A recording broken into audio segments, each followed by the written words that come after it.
Hi every one. இந்த வீடியோவில் அனுராதா ராய் எழுதின த ஃபோல்டட் எர்த் அப்படிங்கிற நாவலுடைய சம்மரி பார்க்க போகிறோம். அதுக்கு முன்னாடி நம்ம சேனலை சப்ஸ்கிரைப் பண்ணியிருக்கேன். மறக்காமல் பக்கத்தில் இருக்கிற பெல் ஐக்கானை கிளிக் பண்ணுங்கள். அப்போ தான் நான் போடுற நிறைய வீடியோஸோடைய நோட்டிஃபிகேஷன் உங்களுக்கு வரும். அனுராதா ராய் இவங்க வந்து 1967 பிறந்த ஃபேமஸ் இந்தியன் நாவலிஸ்ட், ஜேர்னலிஸ்ட், எடிட்டரும் கூட. இவங்க வந்து ஒரு 5 நாவல்ஸ் எழுதியிருக்காங்க. And atlas of Impossible Longing அப்படின்னு சொல்லிட்டு இவங்களுடைய ஃபர்ஸ்ட் நாவல் 2008 பப்ளிஷ் ஆயிருக்கு. அதுக்கப்புறம் த ஃபோல்டட் எர்த் அப்படிங்கிறது 2011 இவங்க பப்ளிஷ் பண்ணியிருக்காங்க. இதை ஃபாலோ பண்ணி ஸ்லீப்பிங் ஆன் ஜூபிட்டர், அதுக்கப்புறம் all the lives we never lived அப்படின்னு ஒரு நாவல் எழுதியிருக்காங்க. அப்புறம் இவங்களுடைய அப்டேட்டட் நாவல் அப்படின்னு பார்த்தீங்கன்னா த எர்த் ஸ்பின்னர் அப்படின்னு சொல்லிட்டு 2021 இவங்க எழுதியிருக்காங்க. இவங்க வந்து உத்தரகாண்டில் இருக்கிற அல்மோரா டிஸ்ட்ரிக்டில் ஒரு கேன்டோன்மெண்ட் டவுனுங்க. இது வந்து ஒரு ஹில் ஸ்டேஷன், ராணிகெட் அப்படின்னு சொல்லிட்டு. ஸோ அந்த பிளேஸில் தான் தன்னுடைய ஹஸ்பண்டான ருக்குன் அத்வானி அவங்க வந்து ஒரு பப்ளிஷர், அவங்க கூட அவங்க வாழ்ந்துக்கிட்டு வர்றாங்க. ஸோ இவங்களுடைய first novel an atlas of impossible லாங்கிங்னு இருக்கு இல்லையா, அது வந்து ஒரு 18 லாங்குவேஜஸில் ட்ரான்ஸ்லேட் பண்ணப்பட்டிருக்கு. அதுக்கப்புறம் அவங்களுடைய சில பேஜஸ் எல்லாமே ஒரு கிறிஸ்டோஃபர் மேக்லெக்ஹாஸ் அப்படின்னு சொல்லிட்டு ஒரு பப்ளிஷர் வந்து அவங்க கூட சப்போர்ட் பண்ணி அவங்க எழுதியிருக்காங்க. அதுக்கப்புறம் இது வந்து ஒரு முக்கியமான ஒரு வேர்ல்டு லிட்ரேச்சர் டுடே அப்படின்னு சொல்லிட்டு இதை வந்து செலிப்ரேட் பண்ணியிருக்காங்க, இந்த பர்டிகுலர் ஒர்க்கை. ஸோ இதே மாதிரி இவங்களோட எல்லா நாவல்ஸுமே ஒரு சிறப்பான அவார்ட்லாம் வாங்கியிருக்கு. சரி வாங்க, இந்த வீடியோவில் நம்ம பார்க்க போகிறது த ஃபோல்டட் எர்த் அப்படிங்கிற ஒரு நாவல். இது வந்து ஒரு ட்ராஜிக் எண்ட் இருக்கிற ஒரு நாவல் மாதிரி தான். இதனோட தீம்லாம் பார்த்திங்கன்னா ஒரு மெயின் கேரக்டரான மாயா, அவங்களுடைய லைஃப்பில் நடக்கிற இன்சிடெண்ட் மாதிரி எப்படி அவங்க வந்து தனித்து விடப்பட்டாங்க. ஏன்னா என்ன தான் அவங்க வந்து ஒரு மேரேஜ் பண்ணி லைஃப்பை லீட் பண்ணலான்னு நினச்சா கூட அவங்க லைஃப்பில் எவ்வளோ ட்ராஜிக் மூமெண்ட்ஸ்லாம் நடந்திருக்கு, என்னென்ன விஷயத்தில் அவங்க இழந்திருக்காங்க, அப்புறம் எவ்வளோ சேடாக அவங்க லைஃப்பை லீட் பண்ணியிருக்காங்க அப்படிங்கிறத பற்றி தான். ஏன்னா ஃபுல் நாவலுமே மாயாவுடைய பாயிண்ட் ஆஃப் வியூவில் சொல்கிற மாதிரி அமைச்சிருப்பாங்க. மாயா தான் ப்ரொட்டகனிஸ்ட். ஸோ இது வந்து இவங்களுடைய செகண்ட் நாவலுங்க. இந்த மாயாங்கிறவங்க வந்து ஒரு ஹிந்து விமன். இவங்க வந்து கிறிஸ்டியன் மேனான மைக்கேல் அப்படிங்கிறவங்கள மேரேஜ் பண்ண போகிறாங்க. இது 2 பேருமே அவங்க ஃபேமிலியை கோவப்படுத்தி தான் அவங்க கல்யாணம் முடிச்சிருக்க மாதிரி காட்டுறாங்க. அதுக்கப்புறம் ஒரு 6 இயர்ஸ் தான் அவங்களுடைய மேரேஜ் லைஃப் கண்டினியூ ஆகிருக்கும். ஏன்னா மைக்கேலுக்கு வந்து இந்த மவுண்டெயின் ட்ரெக்கிங் ஏறுறது, மவுண்டெயினரிங் அப்படின்னு சொல்லுவாங்க, அது வந்து ரொம்ப பிடிக்கும். அதில் வந்து ஒரு விபத்தில் அவர் இறந்து போகிற மாதிரியும், அதுக்கப்புறம் வந்து அந்த 6 இயர்ஸ்க்கு அப்புறம் அதில் ஒரு விபத்தில் இறந்துடுறாரு. அதுக்கப்புறம் மாயாவுடைய லைஃப் எப்படிலாம் ஆச்சு அப்படிங்கிற மாதிரி. ஏன்னா இவங்க வந்து ஒரு ரொம்ப சேட் மூமெண்ட்டை அவங்க லீட் பண்ணியிருப்பாங்க. அப்புறம் ராணிகெட் அப்படிங்கிற அந்த பிளேஸ், இது வந்து ஹிமாலயன் ஃபுட் ஹில்ஸில் இருக்குது. அந்த இடத்துல தான் அவர் இறந்தும் போயிருப்பார், யார் மைக்கேல். அந்த ராணிகெட் அப்படிங்கிற பிளேஸ் தான் இவங்க மூவ் ஆகிற மாதிரி காட்டியிருப்பாங்க. அண்ட் இதில் வந்து ஒரு வீர் அப்படின்னு சொல்லிட்டு ஒரு கேரக்டர் காட்டியிருப்பாங்க. அவங்களுக்கு கூட நம்ம மாயாவுக்கு ஒரு ரிலேஷன்ஷிப் இருக்கும். அந்த ரிலேஷன்ஷிப்பும் ஒரு முடிவில் என்ன ஆச்சு அப்படிங்கிற மாதிரி. ஏன்னா அதுவுமே ஒரு ப்ராப்ளமேட்டிக் கான்செப்டில் முடிகிற மாதிரி தான் காட்டியிருப்பாங்க.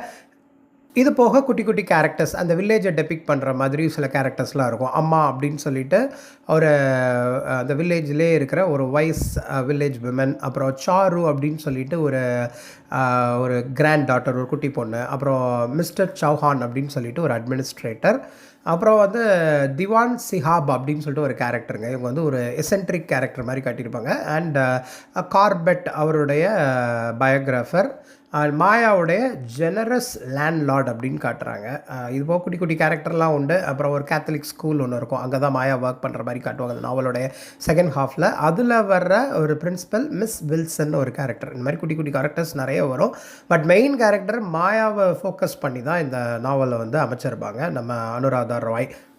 ஸோ அனுராதா ராய் வந்து ஒரு அவார்ட் வின்னிங் இந்தியன் நாவலிஸ்ட்டுன்னு உங்களுக்கு நான் சொல்லியிருக்கேன் இல்லையா. இவங்களுடைய நாவல்ஸ் எல்லாமே நிறைய லாங்குவேஜஸில் ட்ரான்ஸ்லேட் பண்ணப்பட்டிருக்குங்க. குறிப்பாக யூரோப், ஏஷியன் காண்டினென்ட்ஸ்லாம் அந்த touch, Spanish, Arabic, French, Italian, அது மாதிரி நிறைய குறிப்பாக இவங்களுடைய ஃபர்ஸ்ட் நாவல் நிறைய லாங்குவேஜில் ட்ரான்ஸ்லேட் பண்ணப்பட்டிருக்கு. மோர் தென் 15-16 லாங்குவேஜஸ் வேர்ல்டு அக்ராஸ் ட்ரான்ஸ்லேட் பண்ணப்பட்டிருக்கு. இந்த நாவல் எழுதுறதுக்கு இன்ஸ்பிரேஷனாக இருந்தது ஒரு லேக், ரூப்கண்ட் அப்படின்னு சொல்லிட்டு ஒரு லேக் இருக்குது. அதனுடைய ஃபோட்டோகிராஃப் தான் இவங்களை இந்த மாதிரி எழுத வச்சுருக்கு அப்படின்னு சொல்கிறாங்க. ஏன்னா இது வந்து ஹிமாலயாஸில் இருக்கிற ஒரு லேக் மாதிரிங்க. இதில் வந்து இது ஒரு மிஸ்டீரியஸ் ஸ்கெலிட்டன் லேக் அப்படின்னும் சொல்லுவாங்கங்க. ஏன்னா இதில் வந்து ஒரு நிறைய பேர் இறந்துருக்காங்க, அவங்களுக்கு என்ன ஆச்சுன்னே தெரில, எப்படி இறந்தாங்கன்னே தெரில அப்படிங்கிற மாதிரி டெபிக் பண்ணுறது தான் அந்த ஃபோட்டோகிராஃபை. அதில் பார்த்தீங்கன்னா ஒரு 500 ஸ்கெலிட்டன்ஸ் 1942 அந்த லேக் ரூப்கண்டில் வந்து எடுக்கப்பட்டிருக்கு.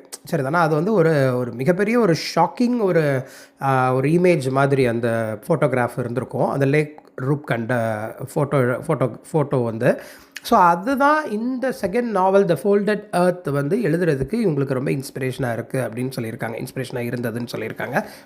இந்த கதைப்படி பார்த்தீங்கன்னா மாயா யாருன்னா ஒரு பிக்கல் ஃபேக்ட்ரி ரிச் ஓனருடைய பொண்ணு. அவங்க வந்து மைக்கேல் அப்படிங்கிறவங்க மேலே லவ் ரிலேஷன்ஷிப்பில் இருக்கிறாங்க. இப்போ அந்த அவங்களுடைய லவ், ஏன்னா இவங்க வந்து ஹிந்து, அவன் வந்து கிறிஸ்டியன். இதுக்கு வந்து 2 ஃபேமிலியுமே மிகப்பெரிய எதிர்ப்பை தெரிவிச்சிருந்திருக்காங்க. இருந்தாலும் அவங்க 2 பேருக்கும் பிடிச்சிருக்கு அப்படின்னு சொல்லிட்டு அவங்க ஃபேமிலியுடைய விருப்பம் இல்லாமல் அவங்க கல்யாணம் பண்ணுற மாதிரி ஒரு சிச்சுவேஷன் நடக்குது. அவங்களோட மேரேஜ் லைஃப் வந்து ரொம்ப ஹாப்பியாக தாங்க போகுது. ஏன்னா மைக்கேலோடைய ஒர்க் வந்து அவனுடைய ஒர்க்கை கண்டினியூ பண்ணிட்டு தான் இருக்கிறான். இருந்தாலும் அவனுக்கு வந்து அவனோட பேஷன் என்ன அப்படின்னா மவுண்டைன் ட்ரெக் பண்ணுறது ரொம்ப பிடிக்கும். அதுதான் அவனுடைய விருப்பமான விஷயம். ஸோ இதில் அவனுடைய விருப்பத்தின் பேரில் அவன் நெக்ஸ்ட்டு என்ன மாதிரி ட்ரையல் எடுக்கிறான் அப்படின்னா, அந்த ஹிமாலயாஸில் உள்ள அந்த ஹிமாலயன் மவுண்டைன் இருக்கு இல்லையா, அந்த மவுண்டெனரிங் போகணும் அப்படிங்கிற மாதிரி டிசைட் பண்ணுறான். ஏன்னா அது வந்து ரொம்ப டேஞ்சரஸான ஒரு ட்ரெக்கிங். இப்போது இதை தெரிஞ்ச மாயா வந்து மைக்கேலை வந்து கன்வின்ஸ் பண்ண நினைக்கிறான். இருந்தாலும் அது ஒர்க் அவுட் ஆகலை. அந்த அட்டெம்ப்ட் வந்து ஃபெயிலியராக தான் போகுது. இருந்தாலும் அவன் வந்து மாயா கிட்ட சொல்கிறான், இந்த மாதிரி நான் சேஃபாக ரிட்டர்ன் ஆயிடுவேன், எனக்கு ட்ரெக்கிங் தான் வேணும் அப்படின்னு சொல்லிட்டு அவன் கண்டினியூ பண்ண போகிறான். பட் இதில் என்ன ஆகுனா, அந்த ட்ரெக்கிங் போன இது வந்து ஒரு விபத்து மாதிரி ஆயிடுது. இதுக்கப்புறம் மாயா வந்து கம்ப்ளீட்டாக தனிமைப்படுத்தப்பட்ட மாதிரி ஆயிடுறான். ஏன்னா அவங்க ஃபேமிலி சப்போர்ட்டும் கிடையாது. இப்போ இவனுக்கு கூட இருந்த ஹஸ்பண்டும் இப்போ இல்லை அப்படிங்கிற மாதிரி ஆயிடுது. அப்புறம் ஹிமாலயாஸில் ஒரு ஸ்கூல் இருக்குங்க. அந்த இடத்துல வந்து ஸ்கூல் டீச்சராக ஒர்க் பண்ண நினைக்கிறா. அண்ட் அவங்களுடைய லேண்ட்லார்டுக்கு சில சப்போர்ட்டிங் ஒர்க்லாம் இவள் பண்ணி கொடுக்குறா. இவங்க யாருன்னா ஒரு திவான் சாஹிப் அப்படிங்கிறவங்க, எல்லாருக்கும் தெரிஞ்ச ஒரு ரொம்ப ஃபேமஸான ஒரு ரிச் பர்சனாலிட்டின்னு வச்சுக்கோங்களேன். ஸோ இதில் எப்படிலாம் அவன் இறந்துருப்பான் மைக்கேல் அப்படின்னா, அவன் சொல்லிட்டு போகிறான், மாயாட்ட சொல்லிட்டு போகிறான் இல்லையா, ஒரு 3 டே ஜேர்னி மாதிரி ட்ரெயினில் ட்ராவல் பண்ணுறான் ஹைதராபாத் டு ஹிமாலயா. அது வந்து ஒரு டேஞ்சரஸான ட்ரெக்கிங் தான். ரூப்கண்ட் அப்படிங்கிற பிளேஸை ரீச் பண்ணுறதுக்கு அவனுடைய ஆங்கிள் வந்து பிரேக் ஆயிடுது, அந்த கணுங்கால். அப்புறம் அது வந்து அந்த மொமெண்ட் வந்து ரொம்ப ஃப்ரீசிங்கான ஒரு வெதருங்க. அந்த ஃப்ரீஸ் ஆகி அப்படி இறந்து போகிற மாதிரி ஆகுது.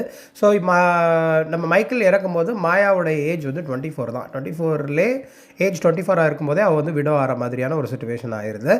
இப்போது ராணிகேட்டில் இருக்கிற அவங்களுடைய பேரண்ட்ஸு, அதாவது பேரண்ட்ஸை ரீச் பண்ணணும் அப்படிங்கிற மாதிரிலாம் அவன் நினைக்கல. அதுக்காக என்ன பண்ணிடுறான் அப்படின்னா, ராணிகேட் பிளேஸ்லேயே நான் இருந்துக்கிறேன், என் பேரண்ட்ஸை போய் திரும்ப எனக்கு அவங்க தான் சப்போர்ட் அப்படின்லாம் நான் போய் இருக்க விரும்பலை அப்படிங்கிற மாதிரி இந்த நாவலுடைய ஃபர்ஸ்ட் பார்ட் வந்து அமைஞ்சிருக்கும். அதுக்கப்புறம் ஒரு குட்டி வில்லேஜில் வந்து தன்னோட லைஃப்பை கண்டினியூ பண்ணுறான் அஸ் அ ஸ்கூல் டீச்சராக. செயின்ட் ஹில்டா கான்வென்ட் ஸ்கூல் அப்படிங்கிறதுல டீச்சராக இருக்கிறாங்க. இன்னொரு பேரலாக அவன் என்ன பண்ணுறான் அப்படின்னா, அந்த திவான் சாஹிப் சொன்னேன் இல்லையா, அவருக்கு வந்து அவர் ஒரு ஒர்க் மாதிரி எழுதுறாரு, ஒரு மேனுஸ்கிரிப்ட், அதுக்கு ஹெல்ப் பண்ணுறான். எடிட்டிங் விஷயத்தில் எடிட் பண்ணி கொடுக்கலாம் அப்படிங்கிற மாதிரி அவன் டிசைட் பண்ணுறான். மீன் வைல் அந்த வில்லேஜில் ஒரு குட்டி பொண்ணு சாரு அப்படின்னு சொல்லிட்டு அவன் அந்த பொண்ணு கூட இவளுக்கு ஒரு ஃப்ரெண்ட்ஷிப் மாதிரி, 2 பேரும் க்ளோஸாக. ஏன்னா இவளுக்கும் கம்பெனிக்கு ஆள் இல்லை, அது குட்டி பொண்ணு கூட இவன் நல்லா பேச நினைக்கிறேன். அப்புறம் அந்த வில்லேஜில் இருக்கிற ஒரு பாட்டி அம்மான்னு சொல்லிட்டு அவங்களுடைய காசிப்பு, அதுக்கப்புறம் இந்த மாதிரி சின்ன சின்ன கேரக்டர்ஸ் கூட அவளோட லைஃப் கண்டினியூ ஆகுது. இது தான் ஃபஸ்ட்டு பார்ட் ஆஃப் த நாவலில் நடக்குதுங்க. மெயினாக இதில் வந்து அந்த ஸ்மால் ஹிமாலயன் வில்லேஜை வந்து அழகாக டெபிக் பண்ணியிருப்பாங்க நம்ம அனுராதா ராய். இதுதான் இதனுடைய ஓவரால் கான்செப்டே. அந்த பேக்ட்ராப், அந்த செட்டிங்கை வந்து ரொம்ப அற்புதமாக சொல்லியிருப்பாங்க. இதில் இன்னொரு கேரக்டர் வீர் அப்படின்னு சொல்லிட்டு இந்த திவான் சாஹிப்புடைய நெவ்யூ, அவன் வந்து மிடில் வர்றான். அவனை பார்க்கும் பொழுது மாயாவுக்கு ஒரு அட்ராக்ஷன் வருது. ஏன்னா மைக்கேல் இப்போ இல்லை. ஸோ அவளுடைய லைஃப் பாருங்களேன். இப்போது 2 பேருக்குமே ஒரு ரிலேஷன்ஷிப் நடக்கிற மாதிரி காட்டுறாங்க இந்த நாவலில். மீன் வைல் ஒரு சாரு அண்ட் குந்தன் யாருன்னா திவான் சாஹிப்புடைய குக்கு. அவங்க 2 பேருக்குள்ளே நடக்கிற ஒரு சின்ன சின்ன லவ், அதில் நடக்கிற சின்ன ட்ராஜிக் மொமெண்ட், அதெல்லாம் அந்த நாவலில் வருது.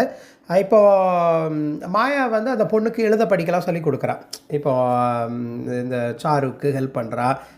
ஏன்னா டெல்லியில் இருக்கிற தன்னுடைய லவ்வரை போய் மீட் பண்ணணுங்கிறதுல சாரு வந்து ரொம்ப ஸ்ட்ராங்காக இருக்காங்கிறது தெரிய வருது. ஸோ மீன்வைல் ஒரு ஒரு எலெக்ஷன் ஒன்று வருதுங்க அந்த வில்லேஜில்.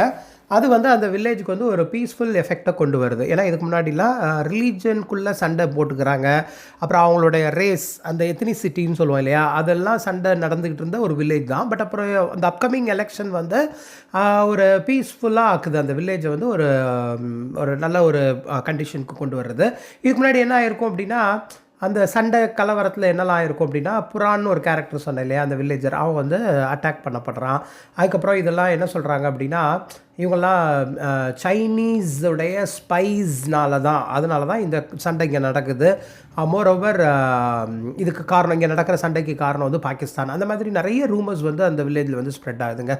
மோரோவர் திவான் சாஹிப்புடைய ஹெல்த்தும் கொஞ்சம் கொஞ்சமாக டிக்ளைன் ஆகிட்டு வந்து அவர் வந்து இறந்தும் போயிடுறாரு. இதில் ஒரு பாயிண்டில் வந்து இப்போ அந்த ராணிகேட் அப்படிங்கிற அந்த பிளேஸில் நடக்கிற ட்ராஜிக்கல் மொமெண்ட்ஸ் எல்லாமே அனுராதா ராய் வந்து கிளியராக சொல்லியிருப்பாங்க. ஸோ இந்த நாவலில் வந்து மாயா வந்து எப்படி மைக்கேல் ஃபஸ்ட் லவ் பண்ணாங்க இல்லையா, மைக்கேல் இறந்ததுக்கப்புறம் இந்த வீர் அப்படிங்கிறவங்க கூட ஒரு லவ் இருக்குங்கிறத உணர்ந்தது மட்டும் இல்லாமல், மைக்கேலுடைய அந்த லாஸ்ட் ட்ரெக்கிங் போனா இல்லையா ஹிமாலயாவில், அப்போ வந்து அவனுக்கு கம்பேனியனாக இருந்ததும் இந்த வீர் தான் அப்படிங்கிறதும் அவனுக்கு தெரிய வருது.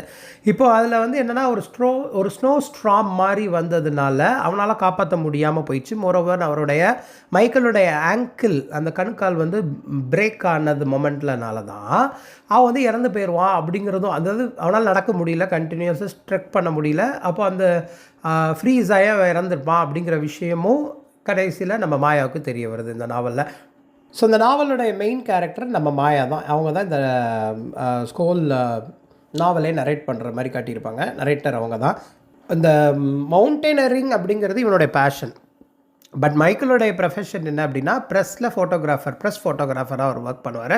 இப்போ ஹிமாலயாவில் இருக்கிற அந்த ரூப்கன் லேக்கில் ஒட்டி இருக்கிற அந்த மவுண்டெயினை வந்து மவுண்டெய்னரிங் பண்ணணுங்கிறது தான் மைக்கேலுடைய இன்டென்ஷன். ஆனால் அது வந்து ரொம்ப சேலஞ்சிங் ஆனதுங்க. ஏன்னா 16,000 ஃபீட்டுடைய ஒரு மவுண்டெயின், அதை ட்ரெக் பண்ணுறது வந்து ஈஸியான விஷயமே கிடையாது. அது இனிஷியல் ஸ்டேஜஸில் மாயா வேண்டான்னு சொன்னாலும் நான் சேஃபாக வந்துடுவேன்னு சொல்லிட்டு தான் மைக்கேல் போயிருப்பான். ஆனால் அவனுக்கு ஒரு ட்ராஜிக் எண்டு தான் நடந்திருக்கும் இந்த நாவலில். ஏன்னா அவனுடைய டெத் நியூஸே இவளுக்கு எப்படி வந்திருக்கும் அப்படின்னா, அங்கே இருக்க ஒரு மாயாவுடைய லேண்ட்லார்டு, அவங்களுக்கு தான் டெலிஃபோன் உண்டு. ஸோ அவங்க மைக்கேலுடைய டெட் பாடியை 3 நாள் கழித்து தேடி 3 நாள் கழித்து தான் அந்த டெட் பாடியை வந்து ட்ரேஸ் அவுட் பண்ணியிருப்பாங்க.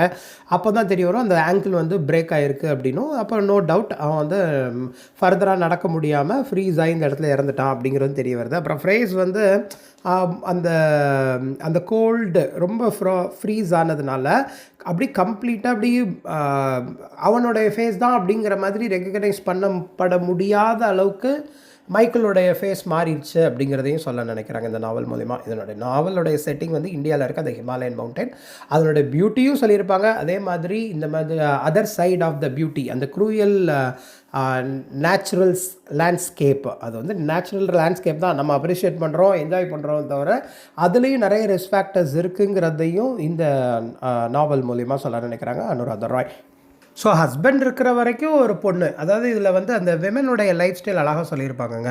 கல்யாணம் ஆகிறதுக்கு முன்னாடி அப்பாவுடைய கண்ட்ரோலில் இருக்கிற மாயா, கல்யாணம் ஆனதுக்கப்புறம் மைக்கேலுடைய கண்ட்ரோலில் இருக்கிற மாதிரியும், அப்படி அவள் இறந்துட்டான் அப்படிங்கும்போது அவளால் திரும்ப அவளுடைய ஃபேமிலிக்கு போய் கண்டினியூ பண்ண முடியல. ஸோ அந்த ஹிமாலயாஸில் இருக்க ராணிகேட் அப்படிங்கிற ஹில் ஸ்டேஷனில் தன்னுடைய லைஃப்பை சிம்பிளாக கண்டினியூ பண்ண நினைக்கிறாங்க. அதாவது தன்னுடைய ரிலேஷன்ஷிப்பெல்லாம் யாருக்கும் தெரியப்படுத்தாமல், சரி தானே, அங்கே இருக்கிற அந்த சாருங்கிற டீனேஜர் அவ கூட தான் அவள் லைஃப்பை லீட் பண்ணுறா. அதுக்கப்புறம் அங்கே இருக்கிற அந்த புரான் அப்படிங்கிற சாருடைய அங்கிள், அப்புறம் அவங்களுடைய அம்மா, அந்த ஒரு ஓல்டு லேடி, அவங்க கூட யாருக்கிட்டே அவன் சொல்லியிருக்க மாட்டான். இப்போ அந்த திவான் சாஹிப்பாக இருக்கட்டும், இதில் வந்து இந்த பேட்ரியாக்கல் சொசைட்டியில் சாரு வந்து எவ்வளோ தூரம் சாரு இல்லை, நம்ம மெயின் கேரக்டர் மாயா வந்து எவ்வளோ தூரம் சைக்காலஜிக்கலி சப்ரெஸ் பண்ணப்பட்டிருக்கா அப்படிங்கிறது தெரிய வருது. குறிப்பாக அந்த விமன் கேரக்டர்ஸ் சாருவாக இருக்கட்டும், அம்மாவாக இருக்கட்டும், ஆர்எல்ஸ் மாயாவாக இருக்கட்டும், அவங்க வந்து எவ்வளோ தூரம் அந்த பேட்ரியாக்கல் சொசைட்டியில் லைஃப்பை லீட் பண்ணியிருக்காங்கங்கிறத ரொம்ப அழகாக டெபிக் பண்ணியிருப்பாங்க நம்ம அனுராதா ராய். ஹைதராபாத்தை பூர்வீகமாக கொண்டு ஒரு வெல்த்தி ஃபேமிலியை சேர்ந்தவ தான் மாயா. பட் கிறிஸ்டியனை மேரேஜ் பண்ணிட்டாங்கிறதுனால அவங்க ஃபேமிலியிலேருந்து அவள் வந்து ஒதுக்கப்படுற மாதிரி தான் இந்த நாவலில் காட்டியிருப்பாங்க. இருந்தாலும் இவங்க வந்து மைக்கேல் மேலே வச்சுருக்க லவ்னால் பேரண்ட்ஸ் வேண்டாம் அப்படின்னு சொல்லிட்டு அவங்க கல்யாணம் பண்ணியிருந்தாலும் அந்த மவுண்டெயினியரிங்கில் போகும்போது அவன் இறந்துட்டான் இல்லையா, அதுக்கப்புறம் அவளால் திரும்ப வேண்டாம் நம்ம ஃபேமிலி போக வேண்டாம் நம்ம லைஃப்பை நம்மளே பார்த்துக்கலாம் அப்படிங்கிற மாதிரி தான் அவங்க கண்டினியூ பண்ணியிருப்பாங்க. ஸோ வந்து இவங்க வந்து ஒரு இண்டிவிஜுவலிஸ்டிக் கேரக்டராக இதில் காட்டியிருப்பாங்கங்க. அதாவது அவங்களோட இண்டிபெண்ட் லைஃப்பை லீட் பண்ண நினச்ச ஒரு பர்சனாலிட்டி மாதிரி ஃபேமிலிக்கிட்ட திரும்ப போய் ஹெல்ப் கேட்டோ அப்பாலஜைஸ் பண்ணியோ அவங்க வந்து லைஃப்பை கண்டினியூ பண்ணியிருந்திருக்கலாம். பட் அவங்க அந்த மாதிரி அவங்க திங்க் பண்ணவே இல்லை இல்லையா. ஸோ இது வந்து ஒரு நியூ விமன் ஐடென்டிட்டி அப்படிங்கிற கான்செப்ட் மாதிரி இந்த மாடர்ன் இந்தியன் சொசைட்டியில் ஒவ்வொரு விமனுக்கும் அந்த மாதிரி ஒரு தன்னம்பிக்கையோட லைஃப்பை லீட் பண்ணுற ஒரு எண்ணம் வேணும் அப்படிங்கிற அந்த செல்ஃப் எஸ்டீம் கான்செப்டை வந்து அனுராதா ராய் வந்து மாயாங்கிற கேரக்டர் மூலிமா சொல்ல நினைக்கிறாங்க. ஏன்னா இது வந்து ஒரு இண்டிபெண்ட் விமன், ரொம்ப அம்பிஷியஸாக உள்ளவங்க, எந்த ஒரு புது என்விரான்மெண்ட் போனாலும் அங்கே வந்து ஒரு சக்ஸஸ்ஃபுல் லைஃப்பை தன்னால் லீட் பண்ண முடியும் அப்படிங்கிறதுக்கு இந்த நாவலில் மாயாங்கிற கேரக்டர் மூலிமா சொல்ல நினைக்கிறாங்க. ஸோ வீர் கூட நடந்த அந்த ரிலேஷன்ஷிப் கூட இவங்களுக்கு வந்து கரெக்டாக நடக்கலை, ஒர்க் அவுட் ஆகலை. ஏன்னா இனிஷியல் டேஸில் வந்து வீர் மேலே கூட நம்ம மாயாவுக்கு வந்து ஒரு அட்ராக்ஷன் இருக்கும். அதுக்கப்புறம் அந்த ரிலேஷன்ஷிப் ப்ராப்பராக இல்லை அப்படிங்கிறது வந்து அவளை மறுபடியும் தனிமைப்படுத்தினது மட்டும் இல்லாமல் திரும்பி லோன்லினஸ் அவங்க கொண்டு அந்த தனிமைக்கு போயிடுறாங்க. லேட்டரான் தான் தெரிய வருது வீரும் தன்னை சீட் பண்ணிட்டான் அப்படின்னு தெரிய வருது.